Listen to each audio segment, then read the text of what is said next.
Hey everyone, hope you're having a good day. My name's Andy. My channel's Finding Value. Today we're going to do our daily technical analysis update of commodities, dollar yields, precious metals, and commodities and ETFs that I follow. I want to give you my financial opinions as we go. And again, if you're interested in anything commodity related, you can check out finding-value.com. So let's dive in. Let's see what the markets are doing today and see what's going on. So we got the DXY. Again, we were stronger today, up 0.5%, although yields were down today. So dollar up, yields down, and we are moving on top of this big support level. I put a white line going across. We've got lots of support. Let me do a horizontal line just to see somewhere in that range. If I can scroll down, somewhere in this range here, we've got lots of support that we've hit both on the top and bottom side here. And now we've broken that out and we're just resting on that support level. It's in this general vicinity here. It's not perfect. So that's the dollar there. We've got the 2-year yields down a little bit today, but it's been bubbling up, so to speak. Just continues to bubble higher there. We've got the 10-year yield that is lower, 1.63%. Not a bad down day there, but we're still in this flag pattern. And we've got the 30-year yield. We don't have tons of selling pressure here. I mean, down 1.37% today, but it's still hanging out at a pretty high level. What we've seen in the past is we've gotten recessions or slowdowns in the market. Generally speaking, we see a decline in yields. So we'll see this guy decline, but in the short term, we've been moving higher. And that's been the case kind of across the board in yields. So generally speaking, stronger dollar, stronger yields, it's a headwind for precious metals and other commodities. The TYX-TNX ratio, we are very low right now, and we're kind of just moving sideways. So generally speaking, if I were to yank up a gold chart, which I'll do, if I yank up a gold chart, you can see the correlation. When this goes up, gold goes up. When this comes back down, gold comes back down. So it's not necessarily driven by supply and demand. It's driven by well, you could argue it is by supply and demand, but it's the market conditions that are changing that's driving that supply and demand.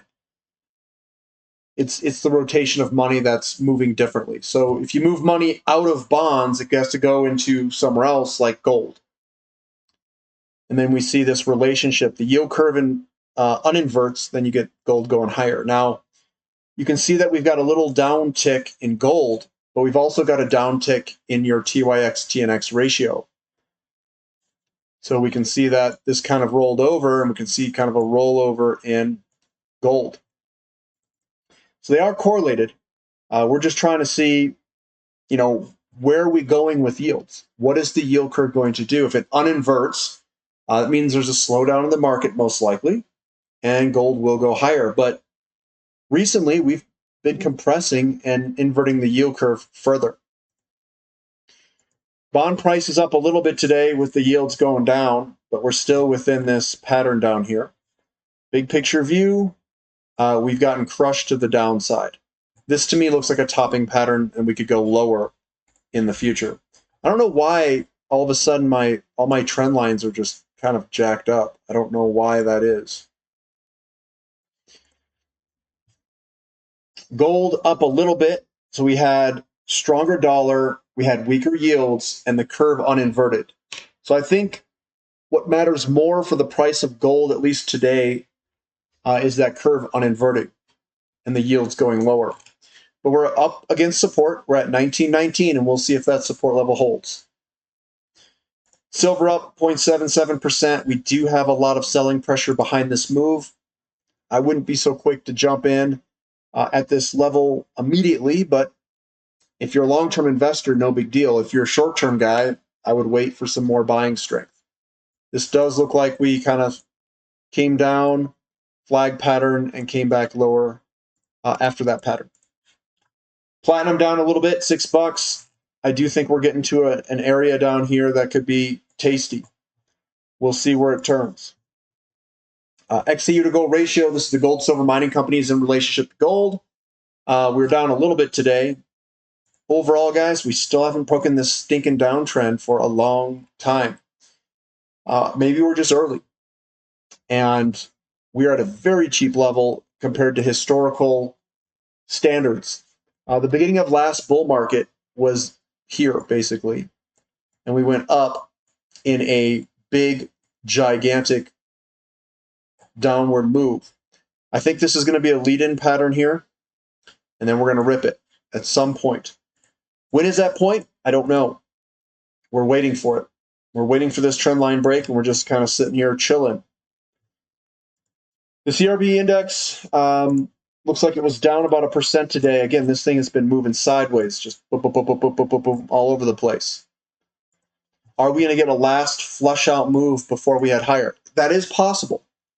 That's definitely possible. Get a one last flush out move, scare everyone out of it, and then it reverses and moves to the upside.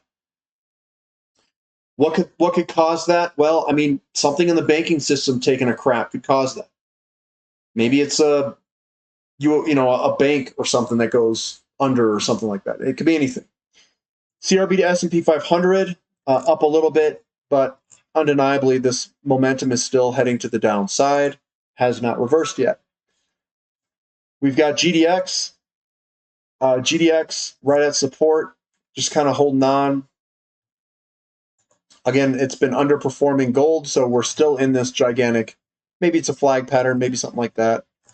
GDXJ also has that pattern as well, moving sideways today in terms of pricing. And SILJ also moving down 0.4%. Trying to find the right market conditions for this thing to rip. And right now, still heading a little bit lower. Crude oil was looking real nasty this morning, and it bounced back off its support level. Like I said, there's good support underneath us down here. That's why we have all these wicks. We got a wick at the bottom today. It's a reversal candlestick. We'll see what bounce we can get. Maybe we just grind sideways for a while, just like the CRB index is doing. Grind, grind, grind. We are on a big picture view. We are doing a retest of this bad boy. We're right on that retest there. There's the guy coming through. We're doing a retest. Now, could we spike a little bit lower before going up? Yes, it's possible. It is possible. Natural gas heading on up, 4.4% higher here. Are we getting this rounding bottom? Is this a bottom? And you know what? You know what people are going to say? Nobody knows. Nobody knows if this is exactly a bottom. We can look at supply and demand. We can look at all these different things in the markets, and no one's going to know with 100% certainty. What we do know is if it's cheap or expensive. And natural gas is cheap, not based off of the $2.70-something price, but it's the oil to natural gas ratio and the natural gas to uranium ratio and natural gas to basically everything. So what I do is, if it's cheap, I'm just going to, sprinkle into my favorite companies and hold on and wait for this thing to go higher. That's kind of how I play it. Can you get any more, can you get any better than that? Maybe some people, maybe they'll get lucky sometimes. Maybe they'll play the technical analysis chart on the short term with a 60% probability and nail it a few times. That's why they have tight stop losses and do all these things in the short term. I just play this long term. If it's cheap, accumulate some wealth in it, wait for it to go up. XOP, yeah, you know me, down a little bit. We're back within the pattern. Like Jurassic Park. Oh, man, we're back in the car again. If you remember that. But there's oil and gas here. It's an inverted head and shoulders, and we could still work our way back down one last time to about $100. Is there one last scare in the market? Do we get one last washout before we move higher? If you're an investor, you want that to happen. Even though your account values would go down, it gives you another buying opportunity to buy shares at a very attractive price. OIH also down a little bit. There we are, but it's not like we're selling. You know, if we were throwing down candlesticks that look like this, that means we're going lower. You know, these big candlesticks, but we don't have these big candlesticks in here. So we could be trying to put in a base here to move on up in the short term. We've broken the downtrend line. It's possible here that we could start to firm up. Sprout Physical Uranium Trust getting more selling pressure today. Maybe we're going to come back and do a return move. Short term, again, anything can happen in the short term. That's why I don't play the short term. But this is a breakout. We've hit our head on this resistance. Maybe we come back to do a little bit of support testing before we head on up. URNM, a little bit more selling pressure going on today. But again, we're not throwing down gigantic selling pressure candlesticks. We're not closing at the lows with a bunch of force. This is all still able to recover if the buyers want to push it on higher. It's all possible. Well, that's the big move I put there. Rejected move. Still looks all right. URNJ down a little bit more selling pressure. We can turn this guy into more of a support level down here. Off the high here, it's a little too high for this guy. But a closing there, closing here, kind of somewhere in that range, kind of where we're at. So right on top, above support, not a super strong support. And I know we're playing in a very short-term time frame. TAN, a little bit more selling pressure. Again, guys, I think this looks fantastic for a move higher eventually. I don't know why this moved like that. For some reason, some of my charts move on me. So the way that this thing falls is generally the way that it goes up. Yeah. The way it falls, generally the way it goes up. And maybe we have one last little washed out sale. Maybe something happens in the markets. I know people look at me like, oh, I need to know what the future is. I don't know what the future is, guys. And technical charts are not 100%. Can tell you with 100% certainty. To me, it doesn't look too bad, but I'll be honest, guys, solar doesn't make any money. Like, why buy it if you don't make any money? That's where it gets kind of funky. Copper down, but still within this nice kind of pattern going sideways. We can throw some better trend lines in there, make it a little bit more official here. Something like that. We've just been moving sideways in it. Just be patient. This is a reversal candlestick, could go higher. Lithium back within the pattern, selling off a little bit. Is there something in the markets that's scaring everybody? They're sure not running into bonds. But there we are. Could be over-exaggerated retest. REMX also doing the same thing. We're back within the pattern. S&P 500 down a little bit today. It's not a huge down candlestick. Doesn't look scary to me. Same with the NASDAQ. We're down, but it's nothing that bad. It's not reversal candlestick or anything like that. Emerging markets down. We have the stronger dollar today. So we gapped down. We're back against that support level. We've traded here quite a bit. There's your support. We're right on top of it. We'll see if it holds. XHB up 0.18%. There we are on a bigger picture view. Yeah, we'll see where we're going there. Wouldn't necessarily buy it up here, but yeah, we'll see. Moo down 1.6%. Yeah, it looks like we could go a little bit lower here. What I'm seeing is you get these kind of flat, maybe it's a kind of a steeper flag pattern. We're starting to break that to the downside. We've got copper right on support, down 2% today, but we're right on support. We'll see if it holds. Iron ore up a little bit. This one's broken out of its falling wedge. It looks fine.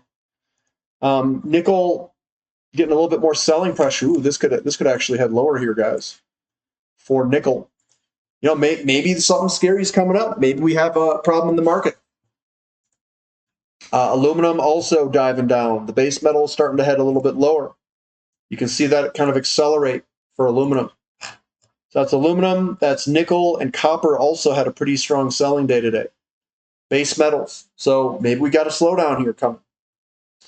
Baltic Dry Index up 6.9%. That makes no sense if your base metals are going down, but looks like this wants to go higher for the Baltic Dry Index. Mixed signals across the board. Falling wedge, breakout, higher low, and then we'll probably work our way higher.